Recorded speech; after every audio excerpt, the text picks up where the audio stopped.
Warning, some of the tips in this video you may or may not have seen already. They're more catered towards a beginning audience going in blind who don't want spoilers. So to start things off is the questing. Now there's not going to be any spoilers for the story here, but I wanted to just touch up on how they decided to do the questing. It is pretty predetermined in which zone you go to next. It follows a pretty linear story, and it's not a bad thing. It was really enjoyable. The zones are pretty fleshed out, and some of them were probably the best we've seen. So really take your time to do some of the new stuff, whether it's delves, solo dungeons, or even just stopping to pick some herbs for that bonus XP. Because if you focus the main story quest like I did, you're going to finish the last zone at level like 77, 78. And you're going to wish you had done this to begin with. Alright, so for those of you who are trying to work on professions and you need extra artisans acuity, this is something that I learned. Just because, you know, I'm working on my professions for the first time in expansions. But if you go over to the crafting enclave in Dornegal, this NPC actually gives you a quest where you just talk to the crafting order person and then you complete it. They'll give you a bag of whatever desired mats you want, and in that bag we'll have 250 of these. So easy access, we like that.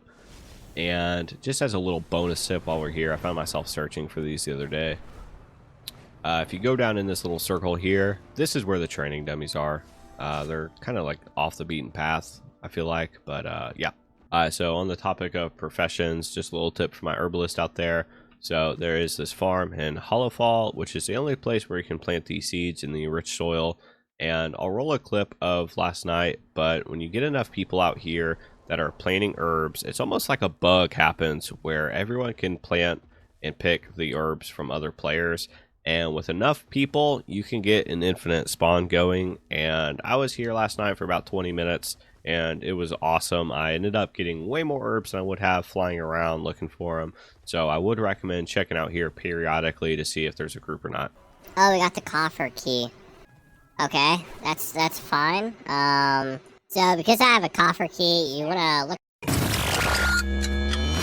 Alright, so after being corrected by some people and doing a little bit of research of my own, it turns out you don't actually want to use your coffer keys yet, which I just got excited because I could open up a new shiny, but it does make sense to save those for higher level tiers, for higher level gear. So realistically, you want to start spinning those week 3, which is, I believe, September 10th.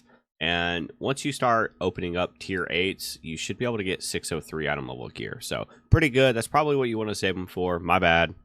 And tip number 5 is actually just the end of the video.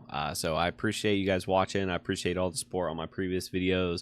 I'm pretty excited to keep uploading the War Within content, you know, dungeon guides. I'm hopefully going to upload a Warlock guide soon. But unfortunately, I still get out DPS'd by the AI bots, so it is what it is. But as always, if you enjoy the video, don't forget to hit that like button. Maybe if you're feeling froggy, hit that sub button, and I'll see you guys next time.